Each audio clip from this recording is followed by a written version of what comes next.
Bonjour et bienvenue dans ce nouvel épisode de Biopilates Deep Dive. Aujourd'hui, je vous propose d'entrer dans la richesse d'un exercice avancé de la méthode Stott Pilates, la berceuse jambes ouvertes ou Open Leg Rocker, un mouvement qui paraît léger, presque ludique, mais qui exige une précision technique, un contrôle neuromusculaire et une conscience posturale approfondie. Tout commence dans la position de départ, en équilibre assis. Et ici, une subtilité essentielle. Le bas du dos, c'est-à-dire la colonne lombaire, est en légère flexion, tandis que le haut du dos, la colonne thoracique, s'étire activement vers le haut. Cette dissociation crée une posture vivante, ancrée en bas, allongée en haut. Le bassin se stabilise à l'arrière des ischions, les jambes s'élèvent dans une abduction en V, les chevilles sont en flexion plantaire et les bras s'allongent délicatement jusqu'au tibia ou aux chevilles. Mais ce mouvement ne peut exister sans l'intelligence du système nerveux. Chaque fois que vous engagez vos muscles pour maintenir cet équilibre, un message moteur part de votre cortex cérébral. Si l'excitation est suffisante au niveau des dendrites, un potentiel d'action est généré et chemine le long de l'axone via la voie corticospinale. Sur son trajet, il traverse les pyramides bulbaires, situées à la jonction entre le cerveau et la moelle épinière. Ce sont deux petits renflements à la face antérieure du tronc cérébral. Et c'est là que se produit un phénomène fascinant.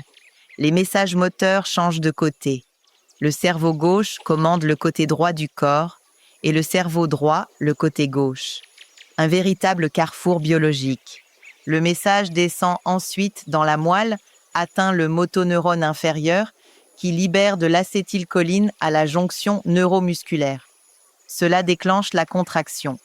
Une fois son message délivré, l'acétylcholine est dégradée par l'acétylcholinestérase pour libérer la voie et permettre un nouveau cycle. Et derrière ce mouvement fluide se cache une orchestration musculaire d'une grande précision. Les transverses de l'abdomen agissent comme un corset naturel, stabilisant la région lombo-pelvienne. Les grands droits de l'abdomen et les obliques internes et externes amorcent la flexion du tronc et soutiennent la courbe en C. Quand le corps revient vers la posture haute, ce sont les muscles érecteurs du rachis qui s'activent, notamment les longissimus et les spinalis. Le longissimus thoracis prend naissance sur les processus transverses des vertèbres lombaires et le fascia thoracolombaire et s'insère sur les processus transverses des vertèbres thoraciques ainsi que sur les faces postérieures des côtes inférieures. Il agit pour étendre le tronc, stabiliser la posture et contrôler l'équilibre axial.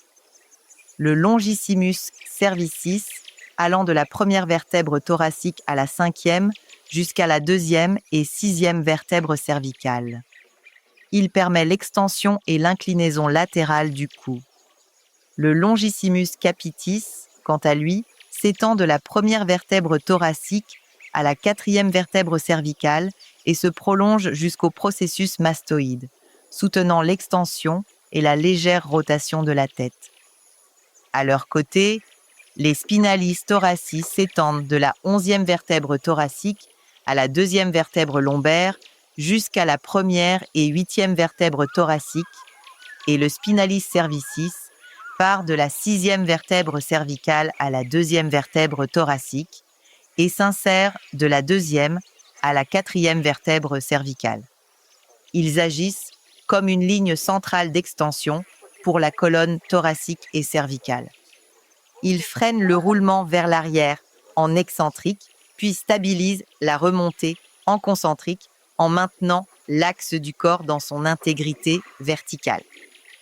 En parallèle, les extenseurs de hanches rapprochent le bassin des fémurs pour maintenir la forme en V et les stabilisateurs scapulaires, les rhomboïdes, les trapèzes inférieurs et les dentelés antérieurs ancrent les omoplates.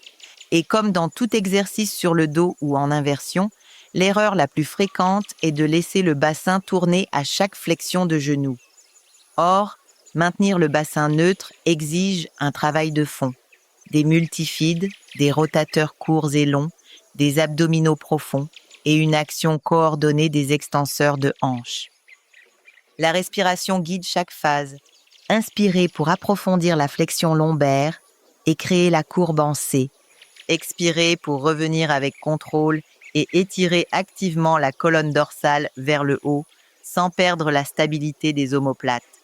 Des adaptations sont possibles pour rendre l'exercice plus accessible tout en maintenant ses bénéfices fondamentaux. Dans la première adaptation, vous pouvez plier les genoux. Cela permet d'apprendre à tenir l'équilibre légèrement en arrière des ischions tout en gardant les lombaires en flexion et le haut de la colonne étiré. Cette version développe la conscience du centre et la capacité à organiser le dos dans une position stable et respirante. Dans la seconde adaptation, vous pouvez tenir les orteils. Cela demande une grande souplesse au niveau des ischio-jambiers.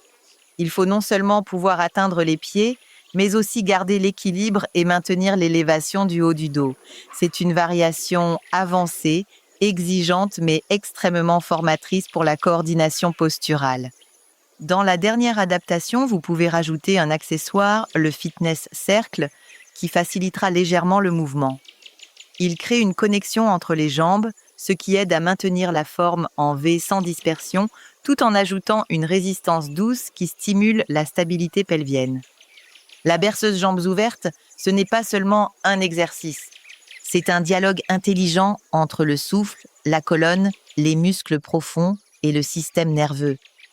C'est aussi une manière d'apprendre à rester centré dans le mouvement, à mobiliser sans tension, à contrôler sans figer. Merci de m'avoir écouté et rendez-vous très bientôt pour un prochain épisode de BioPilates Deep Dive.